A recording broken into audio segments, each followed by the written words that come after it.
গাজা ধ্বংসস্তূপ, ইয়েমেনে আগুন। এই বিভীষিকার পেছনে দায়ী মুসলিম বিশ্বের মধ্যে ঐক্যের ঘাটতি।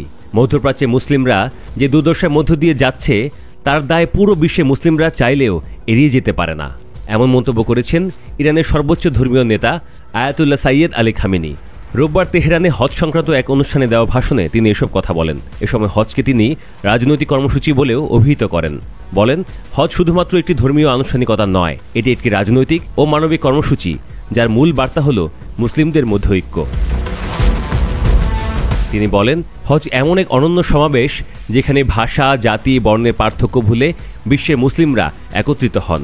এই ঐক্য যদি মুসলিম উম্মার মধ্যে বাস্তবের প্রতিফলিত হতো তবে আজ গাজায় হাজার হাজার মানুষ নিহত হতেন না, ইয়েমেনও এইভাবে আক্রান্ত হতো না।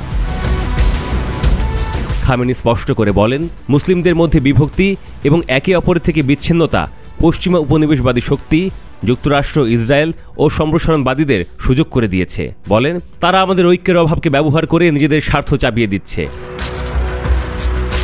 খামেনি বলেন, হজের প্রকৃত তাৎপর্য রাজনৈতিক এবং মানবিক। তিনি বলেন, হজ সম্ভবত একমাত্র ইবাদত যার প্রতিটি দিক রাজনৈতিক। এর কাঠামো, উদ্দেশ্য, এমনকি সমবেত হওয়ার প্রকৃতিও রাজনৈতিক। খামেনি আরও বলেন, যারা হজের রাজনৈতিক দিককে আড়াল করতে চায় তারা এর প্রকৃত উদ্দেশ্যকে নষ্ট করছে।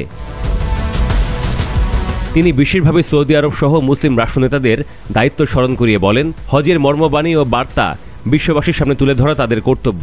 লেখক, চিন্তাবিদ, প্রভাবশালী ব্যক্তিদেরও এই দায়িত্ব এড়িয়ে যাওয়ার কোনো সুযোগ নেই।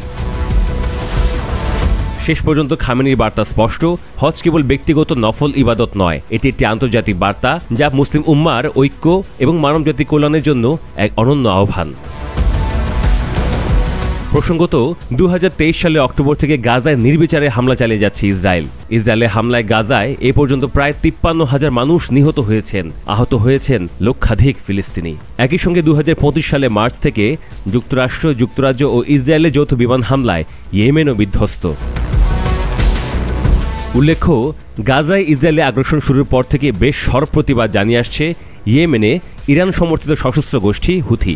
লোহিত সাগরে ইসরায়েল ও এর মিত্রদের একের পর এক জাহাজকে হামলার লক্ষ্যবস্তু বানিয়ে তৈরি করছে আতঙ্ক। এরই জেরে ইয়েমেনি ভূখণ্ড লক্ষ্য করে হামলা শুরু করেছে যুক্তরাষ্ট্র নেতৃত্বাধীন টাস্ক ফোর্স। যদিও এসব হামলায় ক্ষয়ক্ষতি হচ্ছে বেসামরিকদেরই।